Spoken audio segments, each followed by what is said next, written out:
तहसील पाली जिला लगता है। और हमारी मेन समस्या है कि खेती में उचित दाम नहीं मिल रहे फसल का। सब्सिडी तो चलो जाने दो, हमारे को उचित मूल्य दिला दो, बस उसमें ही है। जैसे तारबंदी है जो भी, और सरकारी कृषि यंत्र वगैरह जो भी मिलते हैं। हमारी मेन समस्या है, समय पर तुलाई नहीं होती है सरकार द्वारा एक तो, और समय पर वो भाव नहीं मिलता है। जब हम फसल बोते हैं उस समय तो 10,000 का भाव होता है, और अब लेने सरकार को तुलाई के समय 4,000 में भी नहीं लेते हैं। ये मेन समस्या ये है। समाधान तो सरकार करे, बड़े बड़े अधिकारी करते हैं।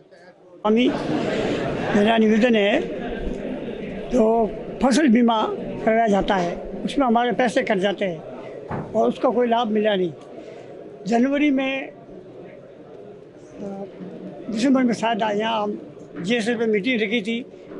इस बार रिलायंस वालों का है टेंडर फसल बीमा का। वो अधिकारी मौके पे आए थे, उन्होंने सब बता के कि भाई बरसात अनहोनी होने से 72 घंटे के अंदर हमारे को शिकायत दर्ज करा दे।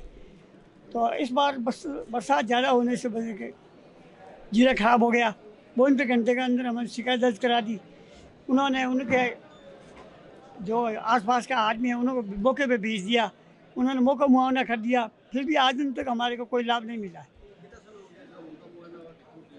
तो 6 महीने हो गया साहब। हाँ, बीमा तो वो जो ज़मीन के हिसाब से करता है। हाँ, वो पैसे कट गए हमारे, बाकी लाभ नहीं मिला अभी तक। मारवाड़ी में बोलूँ, मैं वो कहना चाहूँ कि जो किसानों ने जो लोन मिल रही है, जैसे कि KCC किसान क्रेडिट कार्ड, तो जो वास्तव में राशि की जो सीमा है वह 3 लाख है, और इनमें 7% कोई ब्याज लागे, इनमें गवर्नमेंट भी देवे कुछ अनुदान 3% आड़े पाड़े, और 4% बैंक वाला ब्याज लिया करे, तो 3% वो रिटर्न आवे, 4% ही लागे। तो वह जो राशि है 3 लाख, वह राशि इन ब्याज दर माते वह राशि रह जाए, ताकि किसानों को लाभ मिल सके और किसान और भलो भी सके। और खेताबाद ज़मीन आई हुई है, और KCC हमारे बड़वानी है, बैंक में KCC बढ़ा नहीं रहे।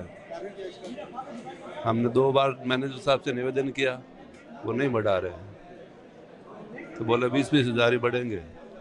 ये बात है साहब। और उसमें ये समस्या आती है, हमारे कृषि में कोई उपकरण खरीदना है, कोई बीज लाना है, कोई भी, तो वो समस्या आती है।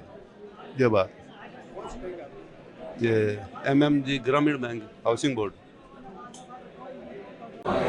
साथी हमारी मेघवाल, हम काश्तकार है। करीब करीब हमारा 35 वर्ष से कुआं खोदा हुआ है, उसमें भी अभी तक उनको 12 आने में गिना जाती है।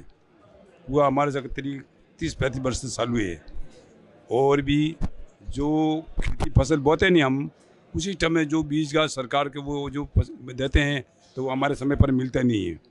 दूसरा नंबर, हमारे फसल नष्ट होती है, तो उनका अनुदान हमारे को अभी तक 2 सालों से भी कोई मैंने देखा नहीं।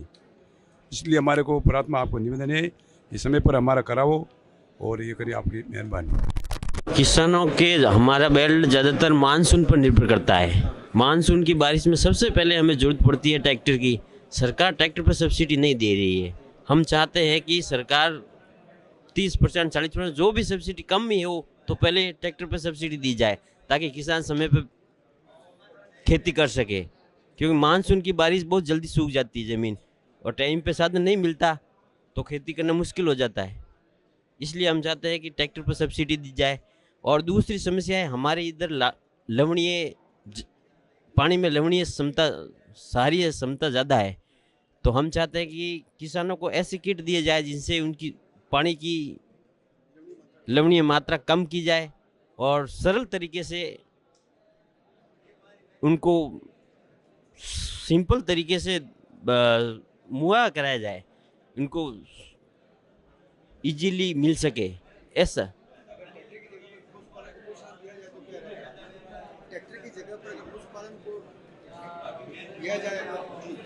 पशुपालन में मैं अभी मेरे यहाँ डेयरी फार्मिंग का कुछ करना चाहता था, तो मैं खास बहुत सी बैंकों के पास गया, तो कोई पशुपालन पर लोन देने के लिए भी तैयार नहीं है। बहुत वो दिक्कत आ रही है। कोई कहता है क्या है, कैसे दें, ये सिस्टम नहीं है, आपके नाम की ज़मीन नहीं है। बहुत सी बैंकें कहते हैं हमारे पास ये नहीं है सब्सिडी का सिस्टम। तो वो मैं तो इस बार अभी 2-3 बैंकों के पास गया था, तो उन्होंने मना कर दिया, पशुपालन में लोन भी नहीं मिल रहा है।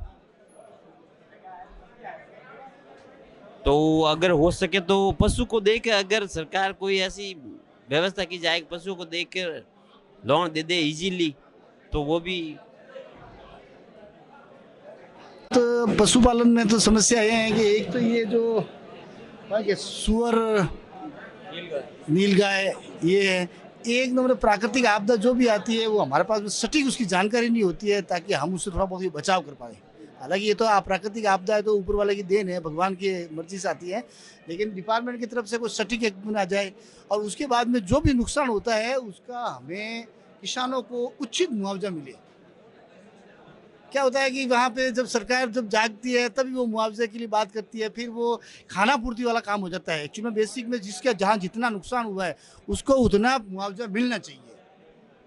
अब ये क्या है, पटवारी गिरदावरी करते हैं या आपका ये जो एग्रीकल्चर डिपार्टमेंट तो इसमें गिरदावरी करता नहीं है, सिर्फ पटवारी जी गिरदावरी करते हैं।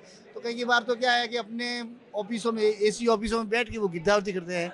तो वो गिरदावरी ना होकर एक फंडा मतलब बेसिकली ग्राउंड पे जाकर वो एकदम कि वास्तव में इनका नुकसान हुआ है और कितना हुआ है। और रही बात मुआवजे की, अब नुकसान तो होता है लाखों का और मुआवजा मिलता है हज़ारों में, 10,000 5,000। तो वो क्या है कि ऊँट के मुंह में जीने जैसी बात होती है। मुआवजा जो नुकसान हुआ है उसके अकॉर्डिंग हमारे को मुआवजा मिलना चाहिए। हम ये नहीं कह रहे हैं कि 100% मिले, लेकिन कम से कम इतना मिले, क्योंकि आज किसान सबसे जो पीड़ित हैं वो है किसान। एमएसपी से संबंधित है, तो एमएसपी के अनुसार पैसा मिलता नहीं है। अच्छा, तुलई टाइम पे गवर्नमेंट चालू करती नहीं है एमएसपी पर इनके मतलब क्या खरीद केंद्रों पर। तो जब तक वो समय पे चालू नहीं करेगी तब तो किसान को तो अपनी उपज बेचनी पड़ेगी, और वो फिर क्या है कि वापस वही सेठ साहूकारों के पास जाएगा, औने पौने भाव में बेचेगा। ये इस तरह की जो समस्या है इस पर सरकार को विशेष ध्यान देना चाहिए और किसान वर्ग की जो बेसिक समस्या है उस पर थोड़ा ध्यान दें। मेरा नाम महिपाल सिंह है, महिपाल दलपत सिंह सादड़ा। अरे कृषि यंत्र की फाइल लगाते हैं अपन, तो उसमें बहुत टाइम लगता है पास होने में, तो किसान लोग कराने में असमर्थ रहते हैं कि फाइल अगर जल्दी पास होएगा तो जल्दी कृषि यंत्र खरीदेंगे। हमारे तो यही समस्या आ रही है ज़्यादातर। तो